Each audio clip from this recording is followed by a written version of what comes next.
EC family. My name is Sheetal Gavar. I've been coming to EC for the last 6 years, and I serve on the Dream Team Central and also prayer team. So today I'm speaking on Surrounded, a time and season I'm pretty sure a lot of us have found ourselves in. And the reading today is taken from 2 Kings 6:15-17. When the servant of the man of God got up and went out early the next morning, an army with horses and chariots had surrounded the city. "Oh no, my lord, what shall we do?" The servant answered, "Don't be afraid." The prophet answered, "Those who are with us are more than those who are with them." And Elisha prayed, "Open his eyes, Lord, so that they may see." Then the Lord opened the servant's eyes, and he looked and saw hills full of horses and chariots of fire all around Elisha. I'm pretty sure 2020 has been that year for most of us, where the negatives surrounding us far outweighed the positives. And I'm pretty sure, like Elisha's servant, we felt hopeless and defeated in the midst of it all. In my own life, I have had many seasons of being surrounded. I'm going to share one such season of my life with you. I was born and raised in India. I am a third-generation Christian.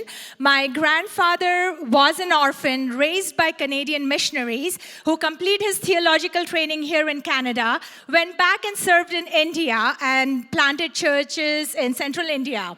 Now, I came to Canada in 1997 as a result of an arranged marriage. For those who don't know what it is, it's when your parents decide who you will marry. No dating. Anyways, so I found myself in an extremely abusive relationship right from the bat. And to make matters worse, I had zero support system in this country. In the midst of all of this, my first son, Isaiah, was born and was diagnosed with a severe medical condition. I was told by the doctors point blank, he's not going to survive. And even if he did, his chances or his quality of life is never going to be good. I was devastated by this news. The only thing that kept me going was knowing that God was with me in the midst of it all. Fast forward, my second son, Jeremiah, was born. The abuse still continued. After Jeremiah turned 1 year old, I found the courage to finally walk away from this abusive marriage. Life as a single mom came with many struggles. Also, the persecution and harassment from my ex continued. I had to eventually get a restraining order against him.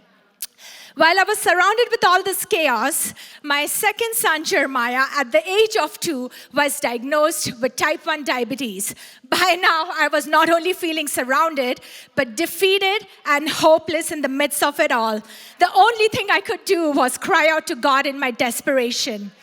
Now, for those of you who are feeling surrounded, no matter what your situation is, I want to say this: God is with you in the midst of it all. Jesus indeed is our Emmanuel, God who is with us in all and every situation. Today, I can stand here and testify to the goodness of God.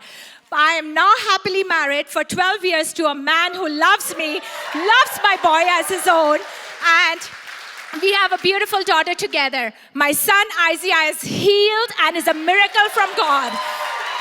I am still waiting on the Lord for Jeremiah's miracle. Life is good, but I still find myself surrounded by the schemes and plans of the enemy. The only difference is I've learned to look past that and straight up to heaven's help that surrounds me all the time. Today I want to ask you, when surrounded, who will you surrender to? The plans and schemes of the enemy or the plans and love of God that surrounds you? In Jeremiah 1:19 it says, "They will fight against you, but they will not overcome you. For I am with you and will rescue you, declares the Lord." So no matter what surrounds you today, fear, anxiety, depression, addiction, whatever diagnosis, His love surrounds you. He is going to deliver you and rescue you from it all.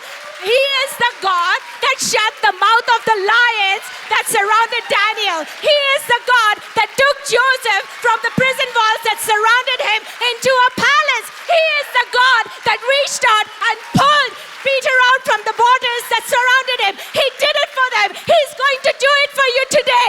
If you call out to Him, He is going to send heavens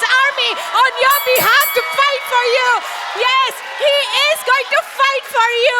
He is the one who's going to turn your sob story into a success story. He is going to turn your defeat into victory and your trials